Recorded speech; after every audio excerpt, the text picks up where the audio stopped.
Hei og velkommen til nyhetene. Det har vært et innbrudd her på Huseby skole.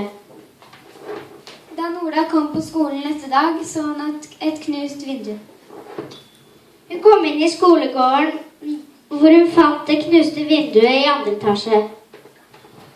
Hun gikk inn og så at en PC var stjålet. Nå over til sporten. Den kjente håndballspiller Katrine Lunde Haraldsen brakk halsen da hun sto i mål. Hun skulle ta imot en ball som kom i susende fart mot henne. Hun hoppet til siden, men falt hardt ned på bakken. Resultatet viser at Katrine kan ikke spille på flere måneder. Nå kulturnyheter. Trenger ikke å lære dem mer enn noen få grep, for du kan nesten spille alt mulig på ukulele. Mange skoler har ryddet vekk de brune blokkfløytene og kjøpt inn nye fargerike ukuleler i stedet.